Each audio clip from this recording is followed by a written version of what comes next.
तो सबसे पहले तो आप सभी को मेरा प्यार भरा प्रणाम, नमस्कार। उम्मीद है कि आप सब लोग खुश होंगे, स्वस्थ होंगे।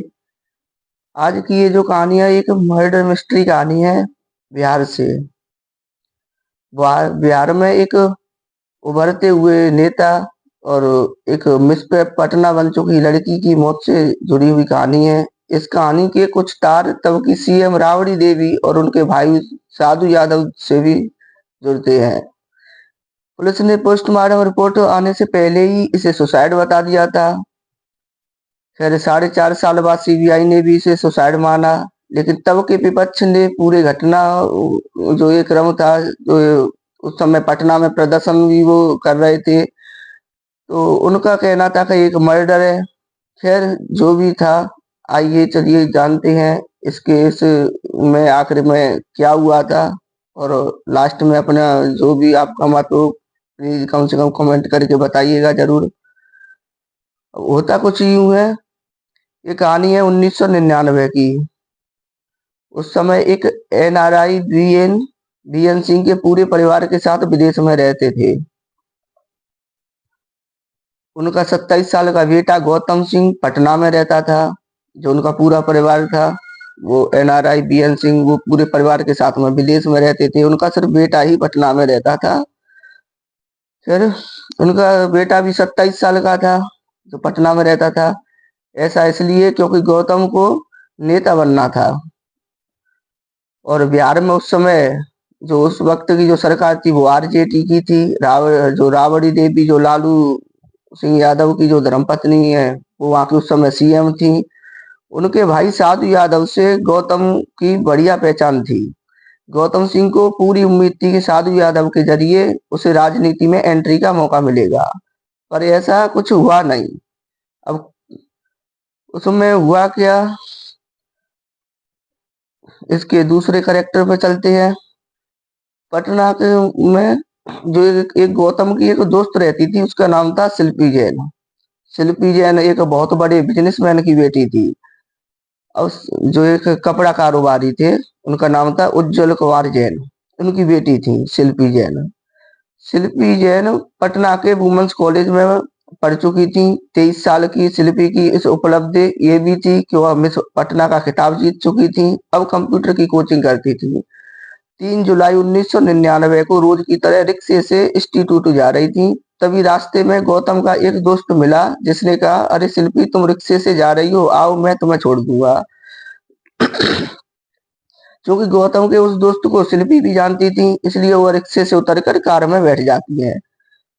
अब इंस्टीट्यूट की तरफ जाने की बजाय कार दूसरी तरफ मुड़ जाती है। शिल्पी ने जब पूछा कि मेरा जो इंस्टीट्यूट का रास्ता तो ये नहीं है, कहाँ लेके जा रहे हो मुझे, दोस्त ने कहा, बाल्मी गेस्ट हाउस चल रहे हैं, वहां गौतम सिंह भी है। तो शिल्पी भी मान गई, क्योंकि गौतम जो है उसका दोस्त दोस्त था। तो दोस्त गाड़ी को पटना के बाहरी छोर पर स्थित जो बाल्मी गेस्ट हाउस था, वहां पे लेके पहुंचता है। इधर गौतम को खबर मिलती है कि शिल्पी को बाल्मी गेस्ट हाउस ले जाया गया है। तो वह भागकर वहां पहुंचता है, क्योंकि उसे पता था कि बाल्मी जो गेस्ट हाउस है वो एक अय्यासी के सिवाय और कुछ भी नहीं है। अब होता क्या है कि गौतम जैसे ही गेस्ट हाउस पहुंचा, तो उसने देखा कि शिल्पी के कपड़े उतरे हुए थे, वह रो रही थी, उसके साथ जबरदस्ती की जा रही थी। अब गौतम ने बचाने की कोशिश की, तो वहां जो लोग थे उन्होंने उसे मजबूती से पकड़ लिया। उसके हाथ पैर जो है जो बांध दिए गए और उसे बुरी तरीके से जूतों से पीटा गया। दूसरी तरफ करीब 8 घंटे तक शिल्पी घर नहीं पहुंची, तो उसके पिता जो उज्जवल जैन थे, वो परेशान हो गए।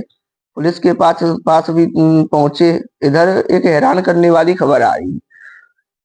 3 जुलाई की रात 8:30 बजे गांधी मैदान थाने के अंतर्गत पटना के फुलवारी शरीफ स्थित विधायक क्वार्टर पहुंच गई।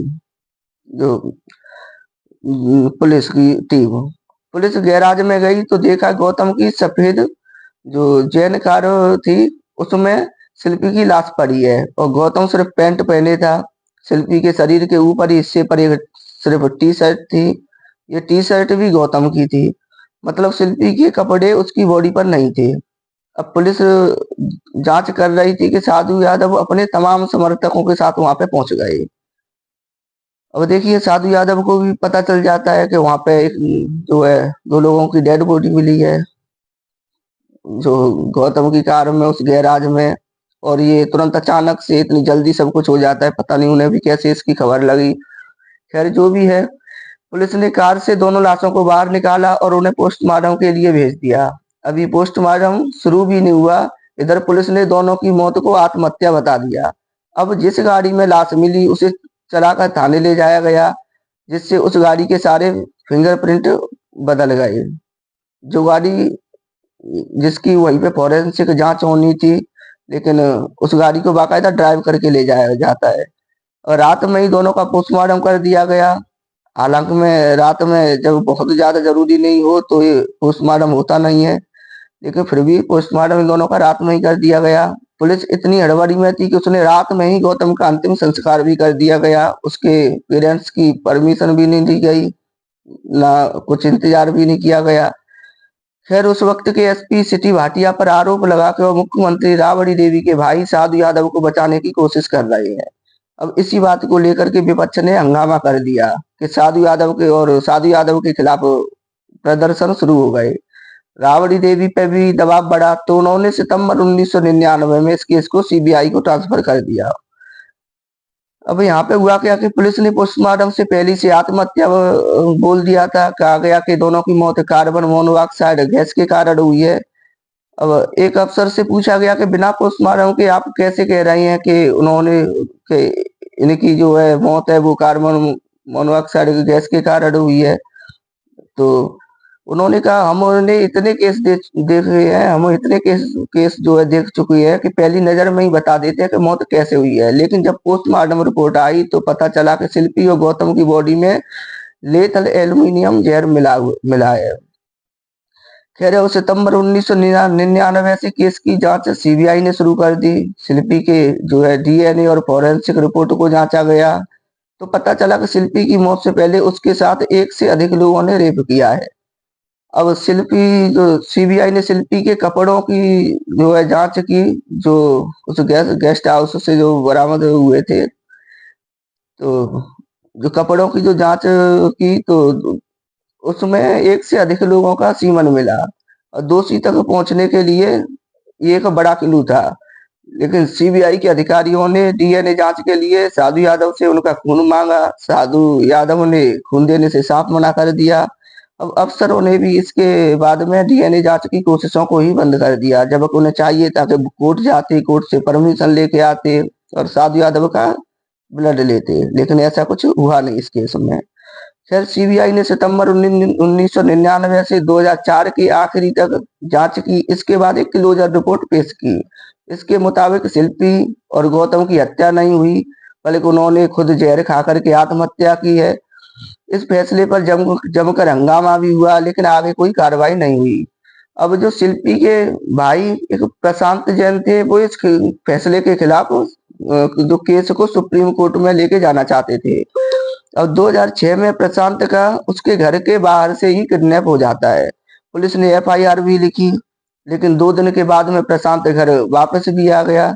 लेकिन इसके बाद उसने जो प्रशांत जो जैन थे, शिल्पी जैन के भाई, उन्होंने कभी भी इस केस की जांच की मांग नहीं की।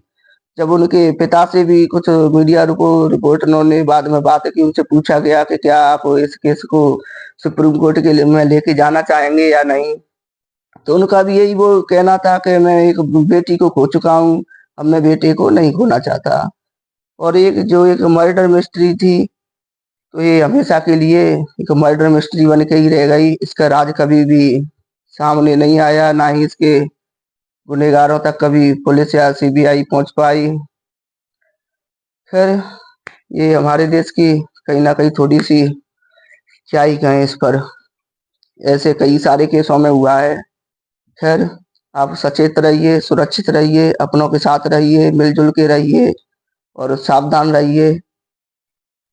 फिर तब तक के लिए नमस्कार। आगे फिर मिलते हैं अगली किसी नई ग्रामीण स्टोरी में।